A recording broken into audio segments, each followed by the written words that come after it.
performance po natin yan. Diyan po natin makikita ang ating performance araw-araw kung mataas ba ang engagement natin or kung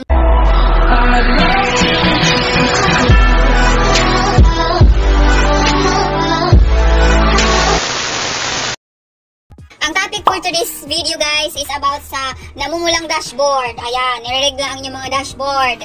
So sa mga nagtatanong dyan at nababahala sa kanilang dashboard, performance lang natin yan araw-araw. Kung mataas ba ang performance natin nung isang araw, dyan po natin makikita ang ating performance araw-araw kung mataas ba ang engagement natin or kung mababa. Kaya kung mapapansin nyo minsan ang inyong dashboard, minsan yung engagement nag-green. Tapos yung reach namumula. Tapos doon naman sa followers nag-green. Means bidir-bidir ba kumbaga? Kasi nga guys, performance lang natin yan. Tuloy lang ang laban, walang sukuan. Kasi nasimulan na natin to eh. Bahala na magkapuyat-puyat tayo nito, no?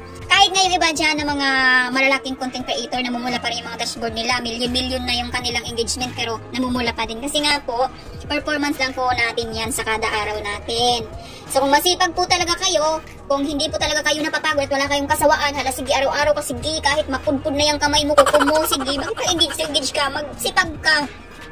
Pero syempre hindi naman kasi 24/7 na lang tayo nakatuon sa kanya, wala nang tulugan. Syempre natural, kailangan din natin mag-focus sa ating mga trabaho at meron tayong mga personal daily life na kailangan nating gawin. Kaya ayan si Reels, pag meron tayong free time, ayun dun lang natin siya na naasikaso. As long na wala kayong nilalabag na violence, na wala kayong nilalabag dito sa mundo ni Lolo Ems, wala kayong dapat katakot. Tuloy nyo lang yan.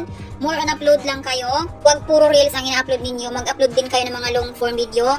At ayun, mag-live din kayo kasi nga, ang Reels kasi, syempre, hindi naman kasi yan yung Reels nakakaano sa ating watch minutes. Syempre, kailangan pa rin natin mag-upload ng mga long form video para dagdag watch minutes na rin yun kasi mas mahaba ang video. Isa dun sa Reels, ilang segundo lang.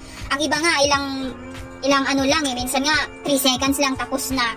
Kasi kadalasan naman na ina-upload sa Reels is more on TikTok tayo ano. So, ayun, i-upload nyo yung mga mahabang video, yung mga magluluto lang. Kaya upload nyo. Kahit wag nyo nalagyan ng effect, go, i-upload nyo lang. Kahit wala nang mga effect, okay lang yan. Basta ang importante, meron kayong na-upload na mga long form video. Kasi guys, syempre doon po papasok ang stream ads sa mahahabang video.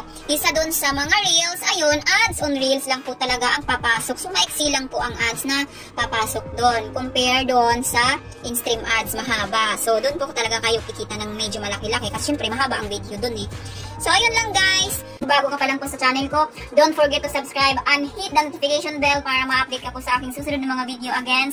Thank you so much and God bless you and have a nice day po. Bye-bye!